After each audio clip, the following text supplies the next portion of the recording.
आज अपन स्टडी करेंगे virtual circuit network. Packet switching network का पार्ट है। पैकेट स्विचिंग नेटवर्क दो प्रकार की होती है। कौन कौन सी होती है? डेटाग्राम नेटवर्क और virtual circuit network. Datagram network अपन पढ़ चुके हैं। सेकंड है आपके virtual circuit network. Virtual circuit network के अंदर क्या चीज होती है?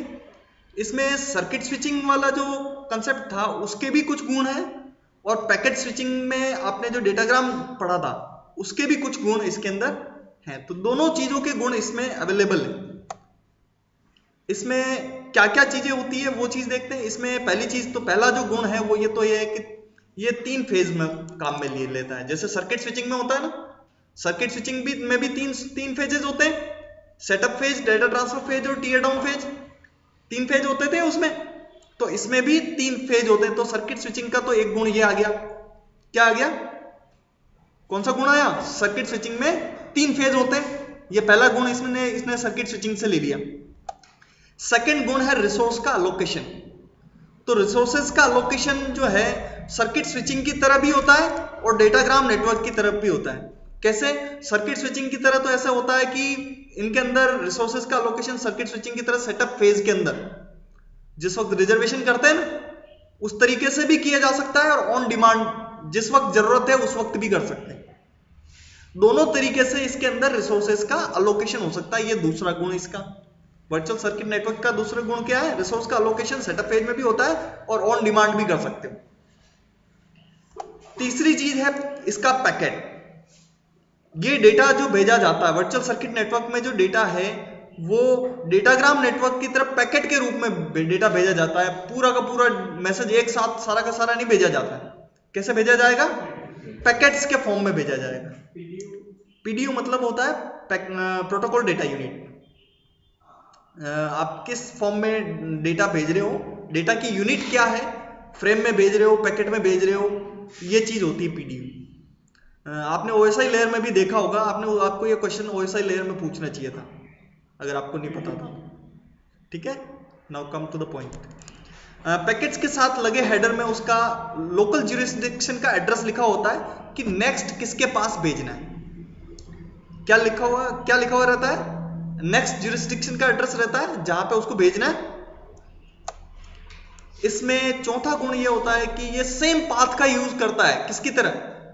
सर्किट स्विचिंग की तरह। सर्किट स्विचिंग में एक ही पाथ, सेम पाथ होता था, ये भी सेम पाथ काम में लेता है।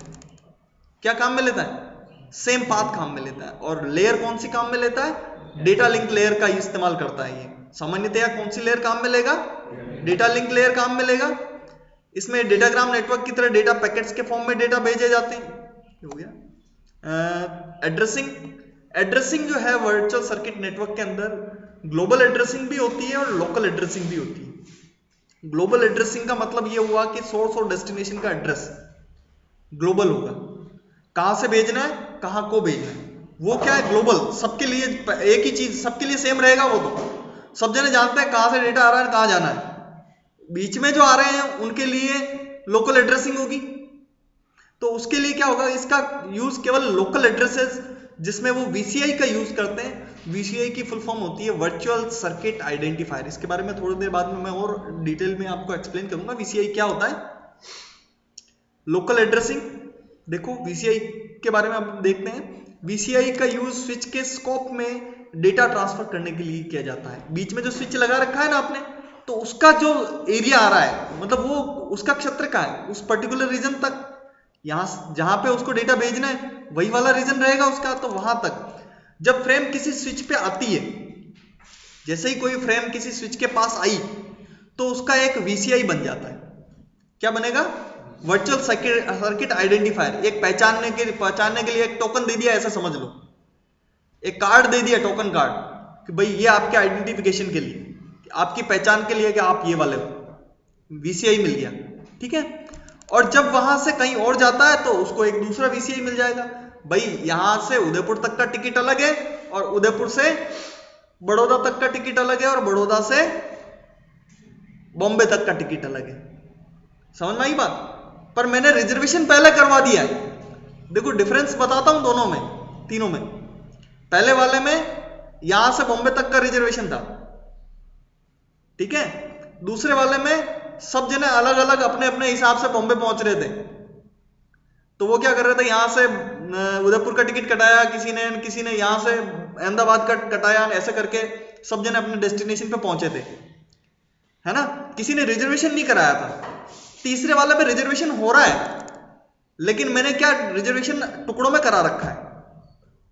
यहां से उदयपुर का रिजर्वेशन, उदयपुर से बड़ौदा का रिजर्वेशन, बड़ौदा से मुंबई का रिजर्वेशन। मेरे पास 4 टिकट है, चारों टिकट मेरे पास है, रिजर्वेशन हुआ है मेरे पास।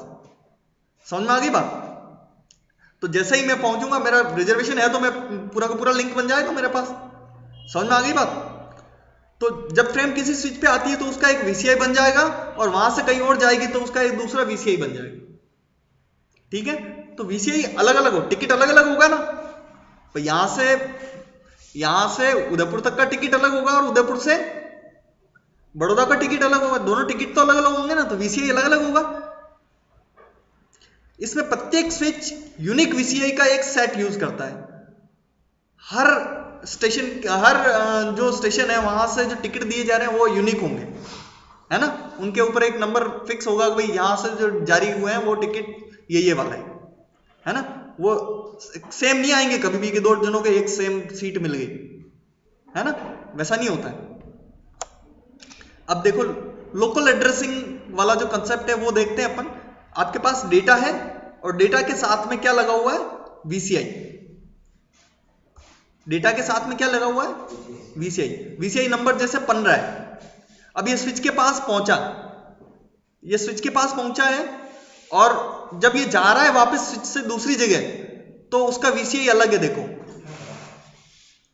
भाई यहां पे टिकट नंबर आ रहा था, उस वक्त टिकट अलग था। उदयपुर, यहां से उदयपुर गए उस वक्त का टिकट अलग है, और उदयपुर से आगे जा रहे हो तो वहां का टिकट अलग है। देखो टिकट नंबर 18 है, वीसीआई 18 है, 18 है।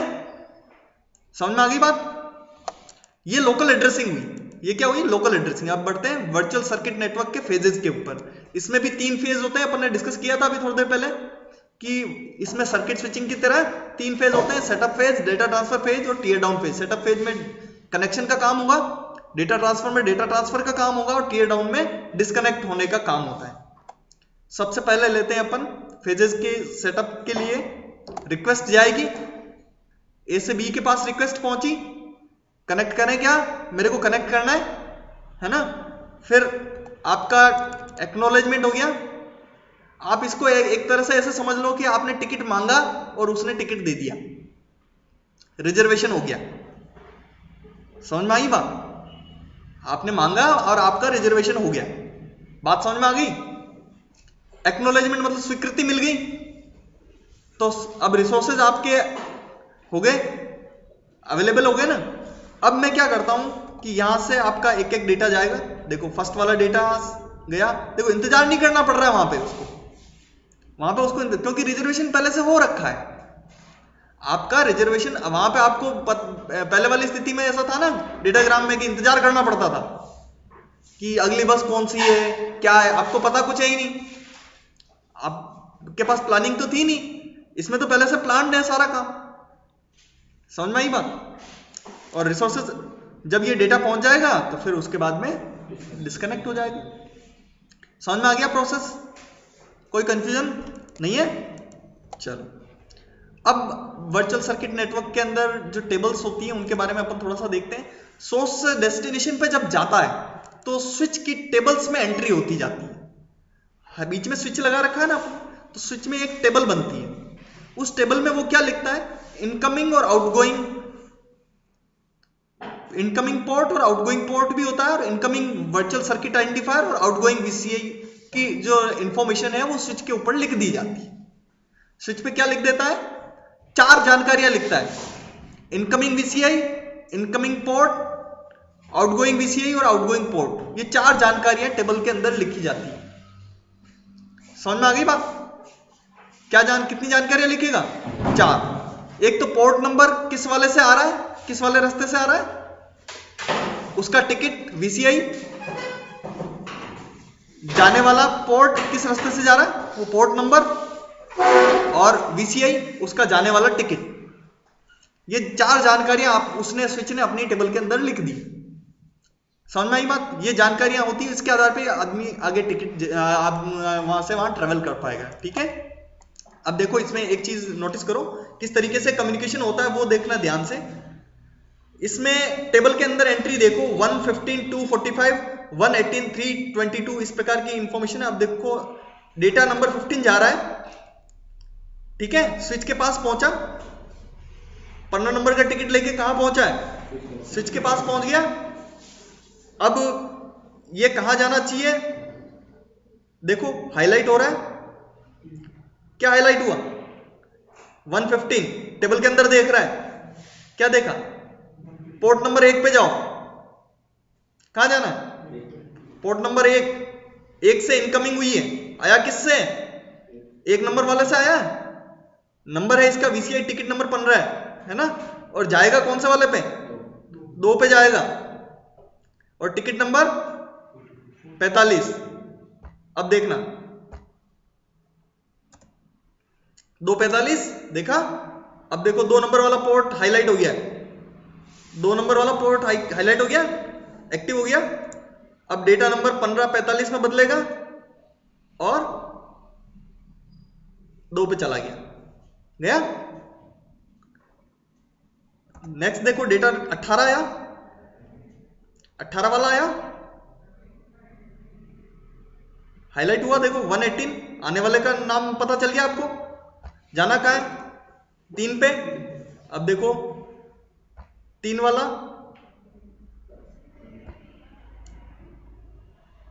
हाईलाइट हो गया, 3 वाला पोर्ट हाईलाइट हो गया।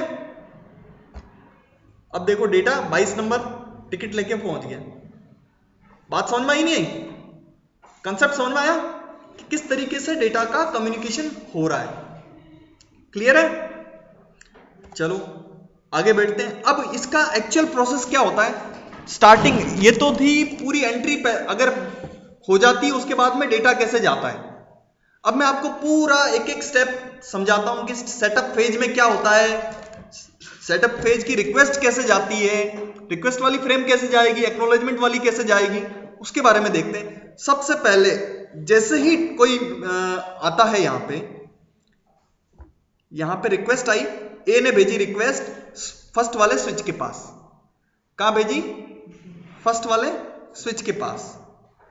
अब फर्स्ट वाले स्विच में इसने देखा कि ये 1 नंबर से आया है, 15 नंबर वाले VCI से आया है ना, 15 नंबर इसका VCI था। अब इसको कहां भेजना है? 2 पे भेजना है।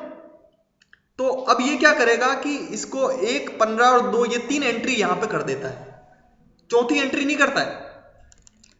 पहली बार जब जाता है तो ये क्या करता है कि ये 3 जानकारियां यहां से लिख देता है। यहां से पता चल जाएगा भाई रिक्वेस्ट आ रही है, तो उसको पता होगा ना कि कहां से आ रही है, कहां जाना है और उसका VCI क्या था। ये 3 जानकारियां इसने जब पहली बार ये रिक्वेस्ट आई तब नोट कर ली। क्या नोट करा? 1, 15 और 2। रिक्वेस्ट कर जब इसके पास पहुंची तो इसने क्या चीज नोट करी है? 3 चीजें नोट कर ली, 1, 15 और 2। पोर्ट नंबर 1 से आया है, पोर्ट नंबर 2 पे जाएगा और VCI नंबर 15 है। समझ में आ गई बात? अब ये क्या करा? 2 पे जाना है तो अब 2 वाला एक्टिवेट हुआ और रिक्वेस्ट पहुंची 2 नंबर वाले पोर्ट से होते हुए आगे पहुंची, स्विच नंबर 2 के पास पहुंची। अब स्विच नंबर 2 ये जानकारी नोट करेगा। क्या जानकारी नोट करेगा बताओ? कौन सा वाले पोर्ट से आया है? Port number 1। इसका पोर्ट देखो, स्विच 2 का पोर्ट देखो, स्विच 2 का पोर्ट कौन सा है? ये रहा। कौन सा वाला पोर्ट से आया भाई? इसका प्लेटफॉर्म नंबर 1 ये रहा, इसका प्लेटफॉर्म नंबर 1 ये रहा, प्लेटफॉर्म नंबर 2 ये रहा। कौन से प्लेटफॉर्म से आई? 1 नंबर से, है ना। अब VCI उसका टिकट नंबर 63, ठीक है, और पोर्ट नंबर 2 163 बन गया, है ना। और अब जाएगा किधर? 2 पे जाएगा। ये 2 एक्टिवेट हुआ और रिक्वेस्ट पहुंची इसके पास।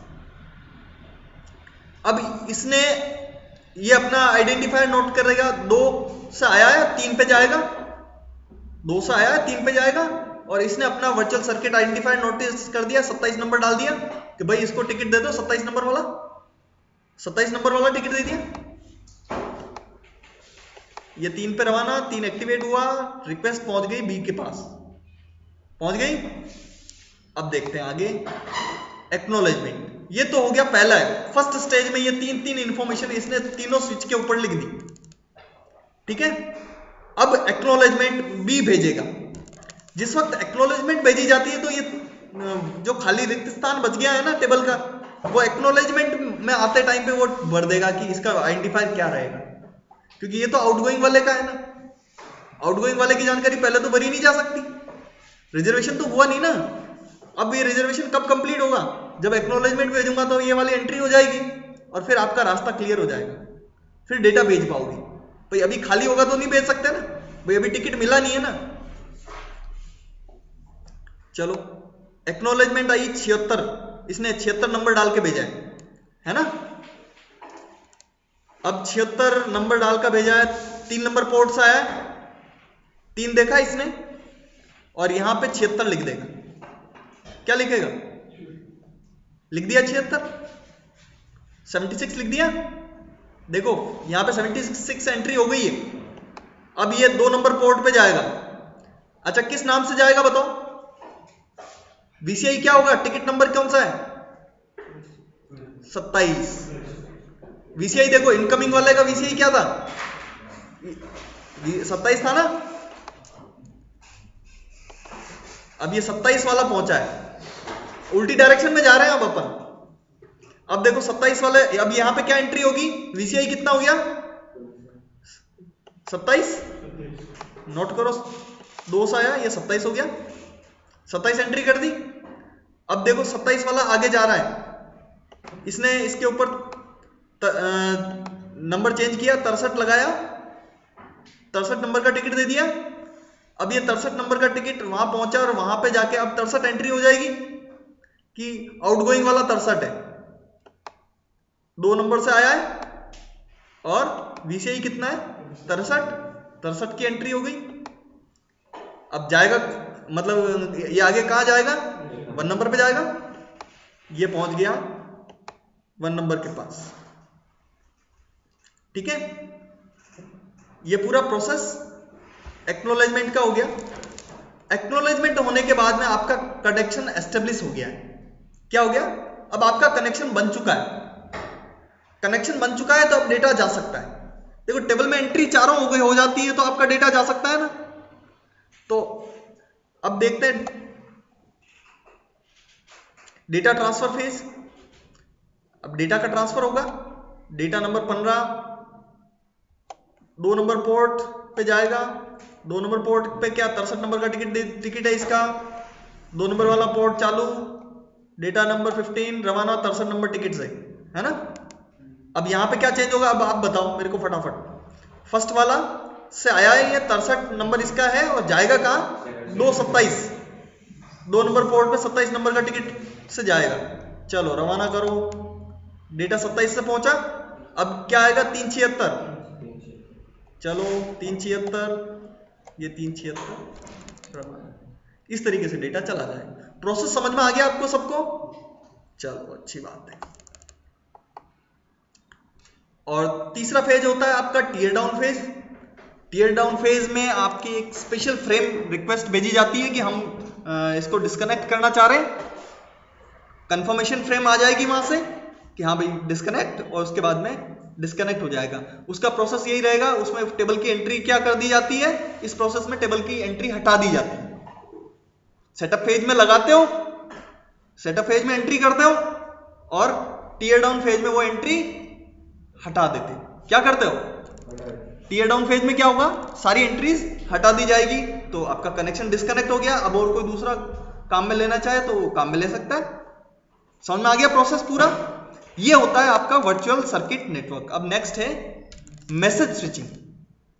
मैसेज स्विचिंग में पूरा का पूरा मैसेज, पूरे मैसेज को स्टोर करेगा स्विच, जहां पे भी जिस भी स्विच के पास जाएगा पूरे मैसेज को वो स्टोर भी करेगा और आगे फॉरवर्ड भी करता है। क्या करता है, उसको स्टोर एंड फॉरवर्ड का काम करता है।